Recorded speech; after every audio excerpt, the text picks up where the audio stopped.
Hello everyone, welcome back after a very long time.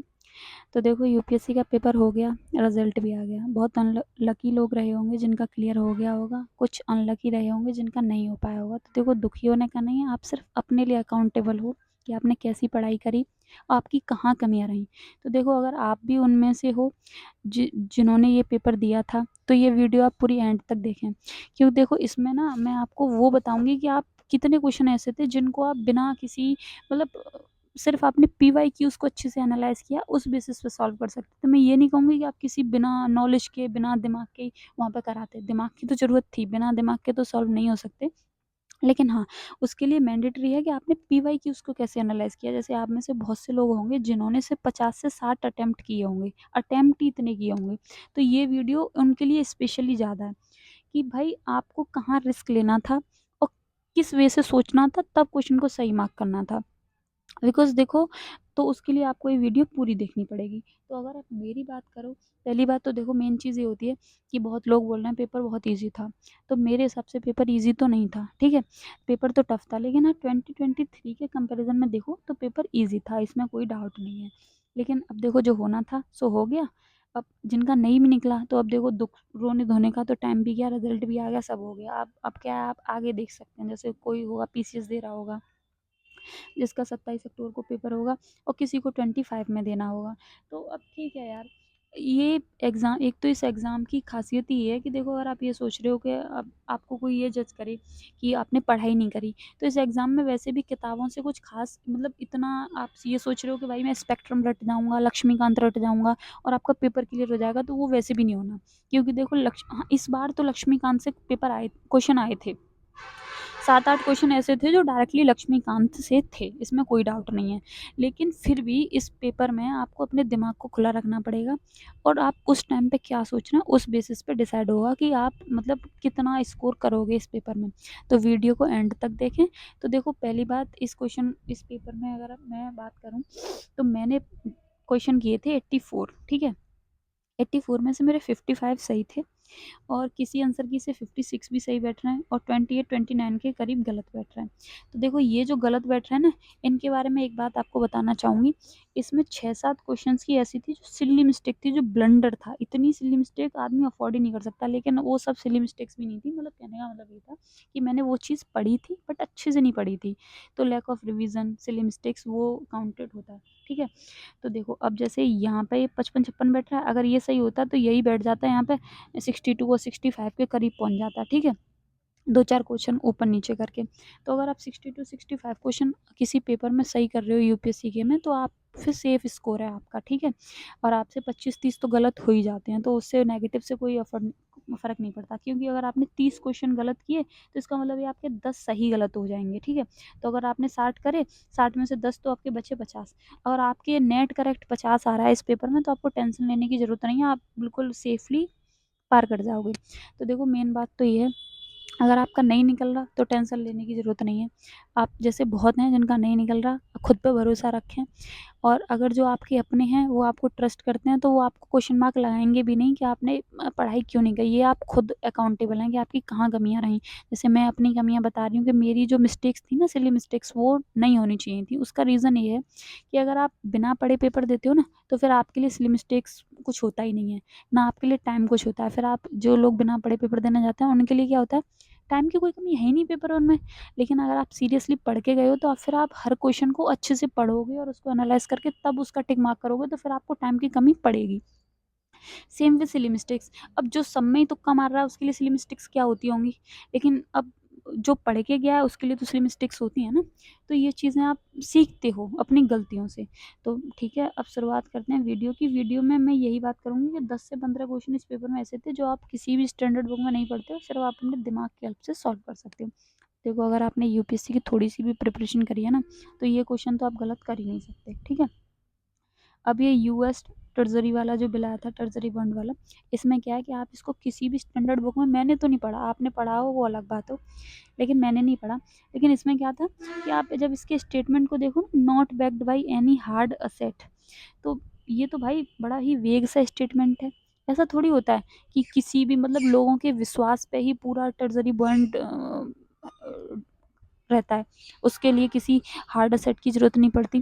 भाई अगर government भी या आरबीआई भी पैसा उठाती है, गवर्नमेंट आरबीआई से पैसा उठाती है, तो उसके लिए भी गवर्नमेंट सिक्योरिटीज़ रखती है, हर चीज़ रखती है। तो मतलब सिर्फ भरोसे पे तो चीज़ें नहीं चलती ना, स्पेशली बैंकिंग ट्रांजेक्शन या मार्केट में, वहाँ इक्वली लेन देन होता है। ठीक है, तो ये स्टेटमेंट जैसे ही गलत हुआ, आपका आप राइट आंसर पर पहुंच जाओगे। सेम विद ये वाली स्कीम, मैंने किसी करंट अफेयर में नहीं पढ़ी थी, बिकॉज 50-60 स्कीम और कहो तो 100 स्कीम होती हैं गवर्नमेंट की। आप कितनी स्कीम्स को याद करोगे और कितनी स्कीम्स का आप कितनी को रिमेंबर रख पाओगे पेपर में। लेकिन आप इसके स्टेटमेंट को देखो ना, तो स्टेटमेंट में दे रखा है this scheme guaranteed a minimum package of care service to the women in their second and third timer pregnancy. क्यों भाई, फर्स्ट प्रेगनेंसी में नहीं मिलेगा इसका? भाई ये तो मतलब अलग ही वेक्स है। अब गवर्नमेंट का मेन फोकस, अब भाई दिक्कत सबको किसको, फर्स्ट प्रेगनेंसी में भी और ज़्यादा दिक्कत होती है, तो उनके लिए तो गवर्नमेंट को और ज़्यादा फोकस करना चाहिए। तो यहाँ तो फर्स्ट प्रेगनेंसी की बात ही नहीं कर रही। ये जानबूझ के यूपीएससी ऐसे स्टैंडर्ड बनाता है कि आप इनको एलिमिनेट कर पाओ, बिकॉज वो आपका माइंड चेक करना चाह रहा है वहाँ पे, बिकॉज उसको भी पता है कि आप इतनी सारी स्कीम्स याद नहीं रख पाओगे। अब सेकंड वाले में कैन देखो, यहाँ पर can volunteer to provide the service at nearby government health facilities. तो कैन वॉलंटियर पॉसिबिलिटी है, एक पॉजिटिव स्टेटमेंट है, सही हो सकता है। तो आप दिमाग के लगा के इसको भी सही कर देते।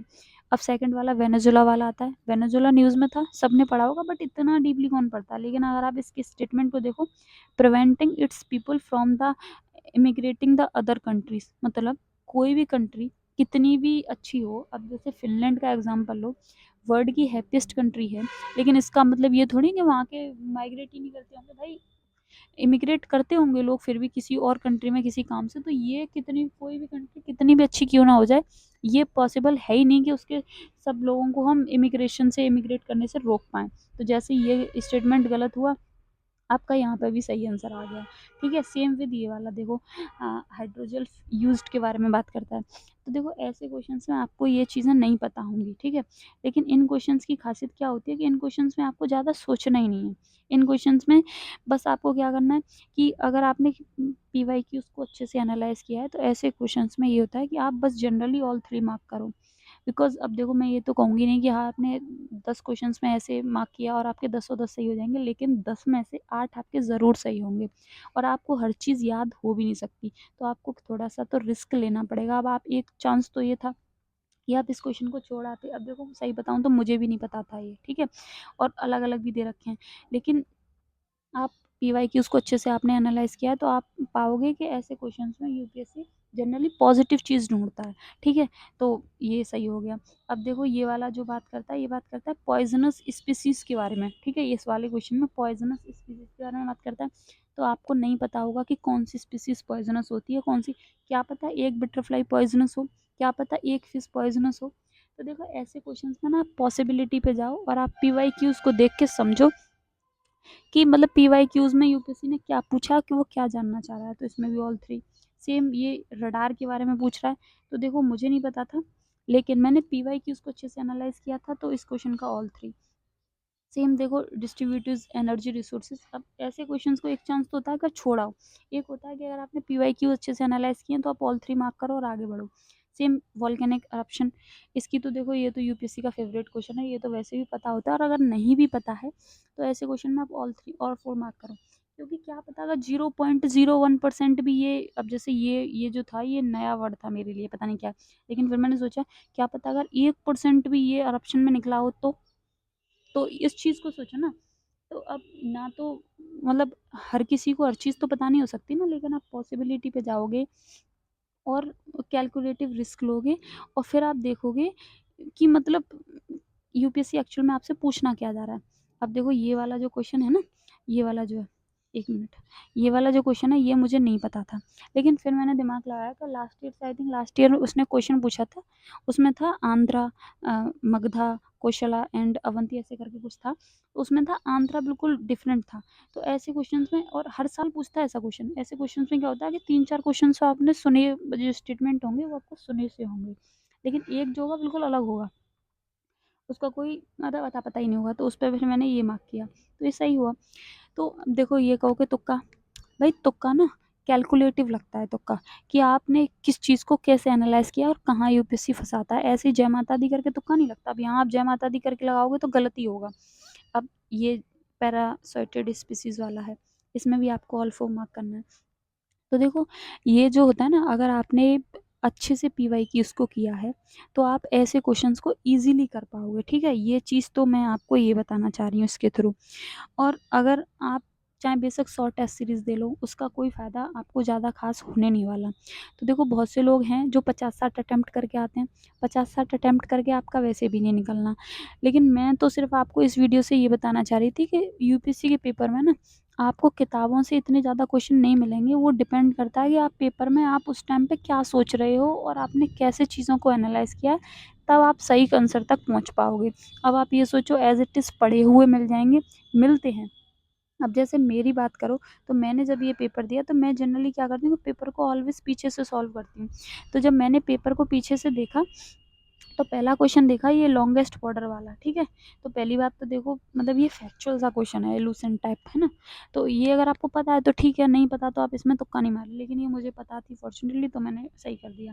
अब दूसरा ये ऑपरेशन संबद्ध, इसका जो सद्भावना जो था, हाँ, तो इसमें क्या था कि ये संकल्प मैंने कहीं पढ़ा था, ये भी पढ़ा था, मदद पढ़ा था। तो ये जो ये कहीं सुना सुना सा लग रहा था, तो कहीं पढ़ा ही होगा, ऑब्वियस सी बात है। तो आपको उस टाइम पे जो आपकी होता है ना, कि आपने जैसे कोई क्वेश्चन देखा और जो आपके दिमाग में फर्स्ट आता है इंस्टेंट की, हाँ ये हो सकता है, तो वो सही होता है। मैं श्योर नहीं थी, बट इनके बारे में श्योर थी कि ये दोनों नहीं है। तो फिर मैंने कहा मदद ये सही सा है, तो ये मैं तुक्का भी कह सकती हूँ और मुझे ये भी बोल सकती हूँ, हाँ मुझे पता थी। अब देखो, लेकिन यूपीएससी की एक और खासियत क्या है कि ये ना आपको ऐसे क्वेश्चन देगा जो आपको एकदम शॉक लगा देंगे। अब ये चीफ ऑफ डिफेंस वाला क्वेश्चन है, ये मतलब आप इतना कौन चीफ ऑफ डिफेंस के बारे में पढ़ता है, ये आपको नहीं पता होती। तो ये आपको शौक लगाएँगे ऐसे क्वेश्चन, तो आपको टेंशन लेने का नहीं है। अब दूसरी वीडियो बनाऊँगी, क्योंकि इस वीडियो में इतना बड़ा अपलोड होगा भी नहीं। तो इसके थ्रू तो मैंने आपको यही बताया कि बहुत सारे यूपीएससी में ऐसे क्वेश्चन आते हैं जो आप सिर्फ अपने दिमाग से उस टाइम पे आप क्या सोचना है उससे सॉल्व कर सकते हैं, ठीक है। अदरवाइज़ तो आपको ऐसा तो है नहीं कि आप जो पढ़ के जाओगे वही आएँगे, वो पेपर में आपको मिलता भी नहीं है। आप कितने भी लोगों से पूछना और आप वो कोई ये कहे कि हाँ भाई मुझे 50-60 क्वेश्चन ऐसे मिल गए जो मैंने पढ़े हुए थे, तो पढ़े हुए नहीं मिलते। इस बार का पेपर खूब लक्ष्मीकांत से आया था, लेकिन लक्ष्मीकांत से आया, लेकिन उन्होंने स्पेक्ट्रम को गायब कर दिया। तो मॉडर्न हिस्ट्री के तो क्वेश्चन आए ही नहीं थे अब की बार, ठीक है। तो ये हर साल का इनका होता है, कभी कुछ गायब कर देंगे, कभी कुछ गायब कर देंगे। तो लेकिन उसके लिए क्या है कि अगर चलो आपको 25 से 30 क्वेश्चन पढ़े हुए मिल गए, तो बाकी में तो आपको अपना दिमाग ही लगाना है ना। तो ये आप विद इन टाइम सीखते हैं पीवाईक्यूज़ को एनालाइज़ कर के। लेकिन बस हम क्या सीख सकते हैं कि देखो, जो भी गलतियाँ करी हैं, बस उनको ना करें। जैसे मेरी लर्निंग है कि मैंने जो 6-7 सिली मिस्टेक्स करी ना, वो पाप है, महापाप है, उनको पाप लगता है उनको बड़ा वाला, और फिर उससे पूरी आपकी साल बर्बाद हो जाती है, तो वो नहीं करनी चाहिए। और आप अकाउंटेबल हर किसी के लिए नहीं हो कि आपको कोई भी आएगा 4 बातें सुनाएगा और कि आप पढ़ते नहीं हो ये वो, तो आप हर किसी के लिए नहीं, आप अपनी फैमिली के लिए हो। बिकॉज़ आफ्टर ऑल पढ़ना आपको पूरी साल आपको ही है। अब अगर आप दूसरा अटेम्प्ट भी देने की सोच रहे हो, तो पूरी साल वो लोग तो नहीं आएँगे ना जो आपको ताने दे रहे हैं कि मतलब आप पढ़ते नहीं हो, क्या कर रहे हो? ये तो आपको खुद को पता है, क्योंकि अगर आप किसी पेपर में 50-60 क्वेश्चन और स्पेशली करके आ रहे हो, तो मतलब ऐसे पेपर में 50-60 क्वेश्चन करने के लिए भी ना बहुत मेहनत लगती है। अदरवाइज़ तो आप इस पेपर को पूरे को देखो, नहीं हो रहे लोगों से, ठीक है? तो तब तक के लिए बाय, पढ़ते रहिए। नेक्स्ट वीडियो बनाऊँगी, उसमें मैं आपको बताऊँगी कि मैंने पूरा पेपर अपना कैसे सॉल्व किया था। बिकॉज़ प्री टफ़ तो है यार, बहुत टफ़ है। उसके लिए आप यही कर सकते हो कि टेस्ट सीरीज़ का मुझे नहीं लगता कोई ख़ास फ़ायदा है, और सबसे ज़्यादा पीवाईक्यूज़ की हेल्प मिलती है। तो पीवाईक्यूज़ को मैंने कैसे एनालाइज़ किया था उसकी मैं सोच रही हूँ एवरी संडे एक वीडियो अपलोड किया करूँगी, बिकॉज़ मैंने पीवाईक्यूज़ को काफ़ी थॉरोली, मतलब अच्छे से प्रिपेयर किया था, हर पीवाईक्यू के एक-एक स्टेटमेंट को, और उसी का मुझे फ़ायदा हुआ कि मतलब मैं ईज़िली 55 से 60 क्वेश्चन तक पहुँच पाई। वो मैं उनको भी 60 में मान रही हूँ, बिकॉज़ वो सिली मिस्टेक मुझे पता थी यार। मतलब अब ऐसी मिस्टेक्स करके ना दुःख होता है बहुत, और फिर आप अकेले में खुद को कोस रहे होते हो। बट ठीक है यार, जो भी हुआ ठीक है, उसमें कर भी क्या सकते हैं। जब तक के लिए बाय बाय, पढ़ते रहिए एंड टेक केयर।